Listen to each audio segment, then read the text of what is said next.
everyone, I'm Rishika Bora and welcome back to my another mini vlog. Pon prothome moi apunalok সকলোকে ৰঙালী বিহু আৰু লগতে অসমীয়া নৱবৰ্ষৰ আন্তৰিক শুভেচ্ছা জ্ঞাপন কৰিলো। So, মই থাকো লুইটপাৰত আৰু আমাৰ গাঁৱত এইবাৰ আছিল সোণালী জয়ন্তী মানে 50th anniversary. So, আমাৰ গাঁৱত celebration start হৈ গৈছে 13 ৰ পৰা আৰু আজি আছিল আমাৰ অসমৰ GI tag পোৱা আমাৰ অসমৰ প্ৰায় 50 খনকৈ মানে 50 খনকৈ গামোচা একেলগে unfold কৰিছিলে মানে পোষ্ট কৰিছিলে আৰু তাৰ পিছত আৰম্ভ হৈছিলে আমাৰ গাঁৱৰ পৰা মানে লুইটপাৰ ফিল্ডৰ পৰা আমাৰ সাংস্কৃতিক শোভাযাত্ৰা। So, সকলোৱে এই কালচাৰেল ৰেলী কাৰণে ইমান ধুনীয়াকৈ সাজি কাচি আহিছে আৰু লগতে ময়ো। So,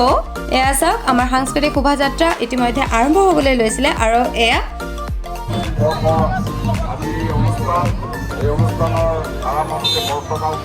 চাওক আমাৰ সাংস্কৃতিক শোভাযাত্ৰা আৰম্ভ হ'ল আৰু এইটো হ'ল আছিলে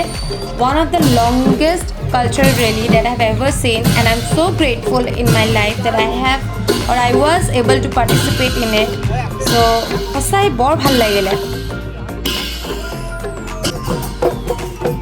ঢোলৰ চাপৰ বাঁহীৰ সুৰ লগতে আপোনাৰ ডিফাৰেণ্ট কালচাৰ্ছৰ ধুনীয়া ধুনীয়া নাচনি লগতে আপোনাৰ অকল অসমীয়া বুলি নহয় সকলো কালচাৰ্ছৰ সকলো মিচিং ট্ৰাইব বা সকলো ট্ৰাইবৰে অকণমান মানে চবৰে লুকছ আছিলে। চ' ইমান ধুনীয়া লাগিলে মই আপোনালোকক মেবি মই গোটেই ভিডিঅ'টোত সম্পূৰ্ণকৈ দেখাব নোৱাৰিম কিন্তু মোৰ বৰ ভাল লাগিলে। আৰু এয়া চাওক এয়া হ'ল আমাৰ ঘৰৰ ওচৰৰ মোৰ ভণ্টি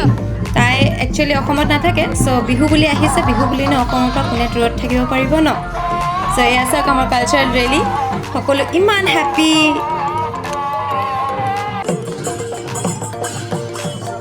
আৰু এয়া চাওক বান ৰজা আৰু শিৱ বাবা মানে হৰিহৰৰ যুদ্ধ আপোনালোকেতো জানেই চাগে উষা অনিৰুদ্ধৰ গন্ধৰ্ব বিবাহৰ পিছত যে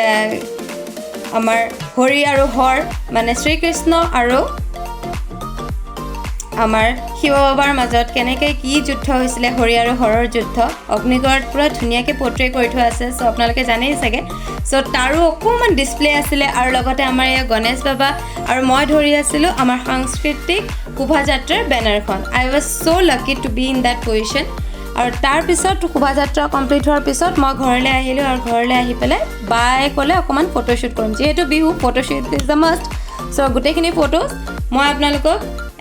ৰীলত অলৰেডি আপলোড কৰি থৈছোঁ আই মিন শ্বৰ্টছত চ' আৰু শ্বুটৰ পিছত মই গ'লোঁ মোৰ এজন ষ্টুডেণ্টৰ ঘৰলৈ তেওঁ এবাৰ HSLC এক্সামিনেশ্যনত 91.2 আৰু লগত 6খন ছাবজেক্টছত লেটাৰ লৈ পেলাই পাছ কৰিছে চ' মই তেওঁলোকৰ ঘৰলৈ গ'লোঁ তেওঁক কংগ্ৰেচুলেট কৰিলোঁ আৰু লগতে তেওঁৰ পেৰেণ্টছৰ লগতো কথা পাতিলোঁ যিহেতু তেওঁ মোৰ ষ্টুডেণ্টেই আছিলে so' I am very proud of it আৰু তাৰপিছত মই আহিলোঁ আকৌ ঘৰলৈ বুলি মই ঘৰ আহি পেলাই ফটোজ এডিট কৰিলোঁ আৰু ধুনীয়াকৈ মায়ে বিহু বুলি ঢেৰ কিবা কিবি ব্যঞ্জন বনালে আৰু মই খাই মেলি দিনটো শেষ কৰিলোঁ চ' আজিলৈ মই আহিছোঁ আৰু আপোনালোকক মই পুনৰ লগ পাম মোৰ নেক্সট মিনি ব্লগত till then stay healthy and stay fit bye bye love you all আৰু আকৌ এবাৰ ক'ম ৰঙালী বিহু আৰু লগতে অসমীয়া নৱবৰ্ষৰ আন্তৰিক শুভেচ্ছা থাকিল বাই বাই।